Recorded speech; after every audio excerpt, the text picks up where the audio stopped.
Mabibigyan na ng hustisyang pagpaslang sa isang Lebanese national at ang kanyang misis na Pinay na pinagbabaril sa loob ng kanilang printing shop at internet cafe sa Zamboanga City matapos maaresto ang mga sospek. Kinilala ang mga biktima na sina Fahed Hamdan at Anora Hamdan. Nabatid na bigla na lamang pumasok ang dalawang lalaki sa kanilang establishmento at walang habas silang pinaputukan na agad ikinasawi ng misis habang si Fahed ay malubhang nasugatan. Sa kuha ng CCTV, kahit may tama na ng bala ay nagawa pang habulin ni Fahed ang mga sospek palabas ng kanilang shop, subalit tuluyan na siyang bumagsak at idineklarang dead on arrival nang dalhin sa ospital. Na-recover din sa lugar ang ilang ebidensya kabilang ang baril, helmet at tsinelas na pinaniniwalang naiwan ng mga salarin.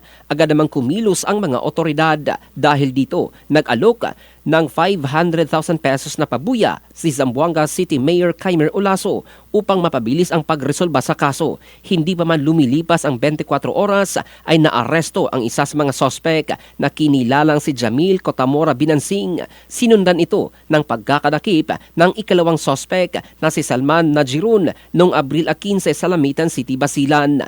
Ayon sa pulisya, ang mabilis na pagkakaaresto sa mga sospek ay nagbibigay linaw sa krimen at inaasahang maghahatid ng hustisya para sa mag-asawa. In the heart of changing lives, ito si Jofel Candado ng Brigada News Philippines, the Music and News Authority.